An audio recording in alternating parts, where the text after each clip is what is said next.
Hey, Frontline fans, welcome back to Comic Frontline. And fans, you're with me, Mike Spider Slayer, getting ready to bring you another installment of Comic Book Corner Classic. That's right, fans. Again, this is a series where we as the group review classic comic books. This could be Golden Age books, Silver Age books, books from the 70s, 80s, and early 90s. You want to say around there. And today we're going to be talking about Amazing Spider-Man issue number 122. Now, yes, you may say it may say Marvel Tales starring Spider-Man, but this is the reprint of Amazing Spider-Man issue 122. I really wish I had that real issue. But today we're going to be talking about how Peter deals with Gwen Stacy's death and how he gets his revenge on Green Goblin.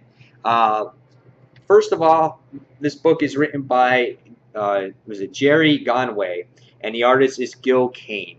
The cover is iconic. If you are a Spider-Man fan, you're going to know what this cover is. If you're a comic fan, you might know what this comic is because it's just an iconic book for Spider-Man's universe.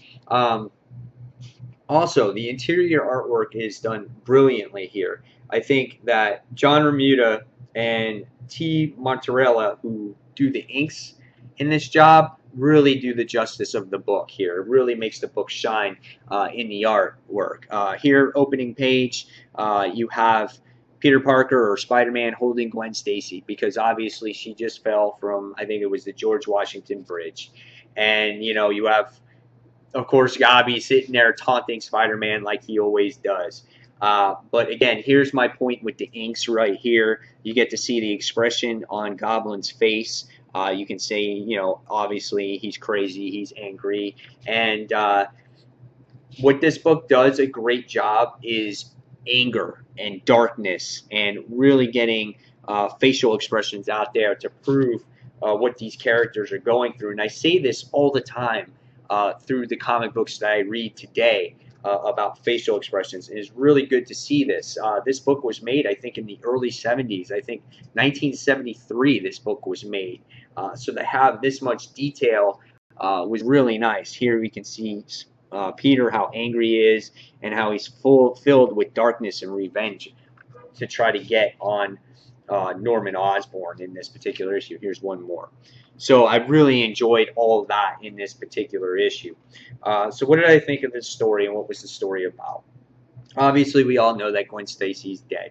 And Peter Parker wants nothing but actual revenge to get back at Green Goblin. He wants to kill him, destroy him, do whatever he can to deal with it. In the early issues, an early part of the issue, you get to see Spider-Man here. He falls off a bridge. He falls off the bridge himself because he gets knocked out by chasing Green Goblin.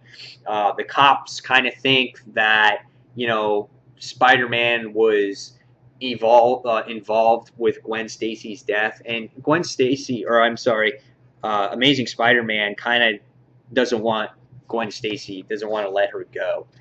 In the issue, he doesn't accept the fact that she's dead. He blames himself just like he blames himself for Ben and, you know, and all the other people that could possibly get hurt around him. He shrugs the police off. He's so angry, he throws a police officer into another police officer. They start shooting after him, and he's just being very careless at this particular point. He'll do anything. He tries to go into Harry's house. Harry's doing drugs at the time. He's on LSD at the moment, tripping balls. I mean, the guy's all messed up too, just like his father. And in the issue, we get to see that J. Jonah, of course, blames Spider-Man for Gwen's death, like, you know, he is going to. Also, as we progress through the issue, we see that Spider-Man does capture Green Goblin at this point, and he starts beating the piss out of him. Like, this was the best part of the book right here, because he knocks him out with a web shooter, and he keeps on punching him in the face after shot after shot after shot, and finally just Spider-Man sits there and goes, whoa. He's like, what am I doing here? He's like, I'm almost killing him, and it wouldn't make me any better than what he did to Gwen Stacy.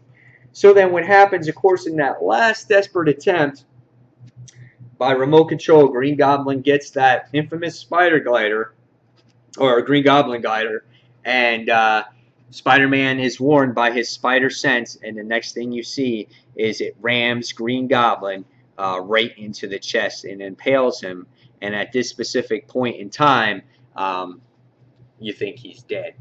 And then it goes on to the next issue, and it goes a mystery character here that could possibly get revealed. You know, I thought this issue was nearly perfect. I thought it's got this great action, this great suspense because you have Peter Parker trying to find Green Goblin, and then it's just kind of like he dodged the glider out of the way, it impales Green Goblin, and Spider-Man's kind of just like, well, you know, I kind of find myself lonely without you in my world, and he just kind of walks away. It's like, really, that's it? But I guess that's how it happens. I mean, so, but you know, really, after reading this, I can't flaw it. I really can't. Maybe just the end is a nitpick, but this story is phenomenal. The darkness and the revenge of Peter Parker, I've never seen him so angry like that. Really, you know, and I can understand why because of Gwen Stacy's death, but it was just awesome. It was a great read, and it was great coming back to reading this again. It's fun going back, diving into your collection of comics, you know, realizing why you got into reading comics in the first place, because it took you to a different world. It took you to a different place. It was these, you know, newspaper prints. It was these classic covers. You know, it was books that were only, you know, 35 cents. This is what made you fans of comics in the beginning, you know? There was no TV. There was no internet. Well, there was TV, but there was no internet. There was no video games. This was your entertainment to take you to that different world.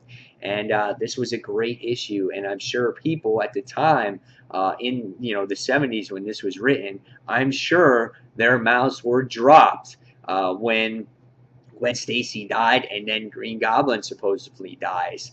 This is the equivalent almost to Original Sin issue number 3 that's going on right now with Nick Fury being decapitated. So, yeah, great stuff. After reading this, I'm going to give this one a 5 out of 5. I think it still holds up in today's stories, and it's a classic, and it's a must-have in your collection.